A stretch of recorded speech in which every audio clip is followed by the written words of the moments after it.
Want to bring in Fox News contributors Mercedes Schlapp, a Republican strategist, and Julie Roginski, a Democratic strategist. Ladies, good to see you both. Mercedes, let's kick it off with you. Your reaction to all the events last night and his speech. Well, I got to tell you, Maria, it was incredibly there was so much energy in that room.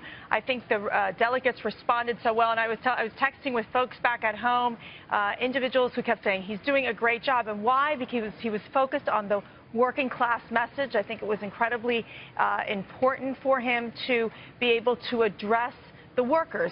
And one of my favorite lines is when he goes after big business, when he goes after the elite media, basically saying Hillary's with them, I'm not with them, I'm your champion. And I think that message really resonates across America. I think the biggest challenge is going to be in terms of whether he's able to attract, again, the women and the minorities, which I think Ivanka did a great job. Sometimes I wish I would have had both of them on stage at the same time. That's a great point. I wonder if Ivanka's performance will move the needle in terms of the female vote. I want to talk about that this morning. But, Julie, what's your take? What grade would you give Trump last night? You know, I give him a C-, and I'll explain why. He did what he had to. He did what he had to do for the base. He certainly gave them the red meat that they demanded, but he didn't really move the needle much with anybody else. Look, if you are scared to death and you think Hillary Clinton's the Antichrist, you're already voting for Donald Trump. You need to expand that out to people who are on the fence, independents, potentially the Democrats that he was trying to get with his appeal to Bernie Sanders voters. But it was such a dystopian, dark speech. People called it the Midnight in America speech, and it really was, that it didn't do much for people who were hoping for some solutions from him and hoping for something positive. Ivanka gave the speech last night that he should have given. They should have just flipped scripts. She was fantastic. Wow. She had a bright speech. She appealed to the better angels in our country. He did not, and I feel like he kind of stepped on the story that she was trying to tell about him.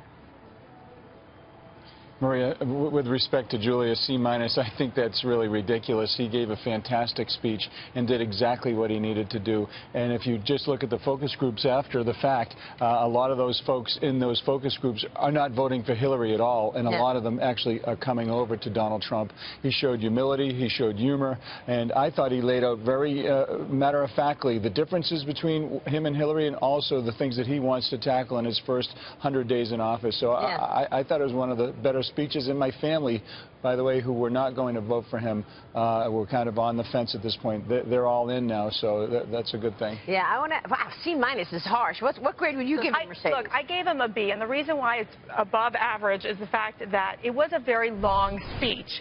So I think you lose a lot of the folks going through, and I think his strongest points were at the end. I think he was very strong when he softened his tone when he spoke about his parents. Yeah. He was when he was able to connect in terms of saying, you know, it's about Hillary is about I'm with her, but I am with you. That is such a strong and powerful message. And I think what he tried to do was talk about the dreary picture of the state of America, and then he moved to the positive where we need to be going moving forward. I wish I could have seen more of that, just more in the beginning of the speech. Yeah, that has been the big issue from critics, that it was a dire speech. I didn't see it that way, but the crowd didn't see it that way. And the people at home didn't see it that way. Well, but the crowd, what I thought was really... Go ahead, Julie. Yeah, I was going to say the crowd, with all due respect, are already with him, and that's my whole point. Senator, with all due respect, you're already with him, so you're not the message. You're not the person to whom the message needs to appeal.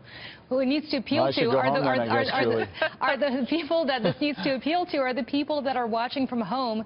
And consistently, what I saw was this very dark, dystopian vision of America, which I think most people don't share. We believe that we're a great country. Wow. We don't believe that we're going off a cliff, despite what he has to say. It's a speech that Vladimir Putin could have given about this country. It's not a speech that somebody who loves and cares about this country and thinks is great needs to give. And that's the problem. Wow. That's the talking point from the critical Democratic side, certainly, Morgan. But, Julie, what did you think about the fact that I was struck when we mentioned this earlier about Peter Thiel getting up and saying, you know, that I'm gay, I'm Republican, I'm American, but also both Ivanka and Mr. Trump referenced LGBTQ. I'm getting that right at 6 a.m. in the morning. Yeah. Reference those rights. We've never heard that on the Republican stage before. So as someone who attended the Big Tent brunch this week, I was really excited to hear that coming from the stage. Do you think that maybe that played to millennial voters at all? I love it. And independents. Yeah, listen, I love it. I think it's about high time that we have both parties in this country join in supporting the LGBT community and opportunities for them. Yeah, to the extent that you reconcile it with the Republican platform that was passed earlier last week, which essentially was probably the most regressive in terms of LGBT issues in the history of the party. Consistently spoke out against everything that Peter Thiel was talking about and even that Donald Trump was talking about. So you've got these two strains in the party that need to be reconciled. But to the extent that millions of people were watching Peter Thiel and Ivanka Trump and Donald Trump appeal to our better angels on the part of the LGBT community, I think it was a very, very positive step. And such a difference, Morgan, from 2004, when, if you remember, a lot of what the Republican Party did to win that race was run against gay marriage in places like Ohio. It's very refreshing to see 12 years later how much the party has verbally shifted on this. Yeah, we certainly know where Trump is, much more to the middle than on all the way on the right. Mercedes, good to see you. Great to Julie see you. Roginski, always a pleasure. Thanks ladies. very much. We will see you soon. Coming up.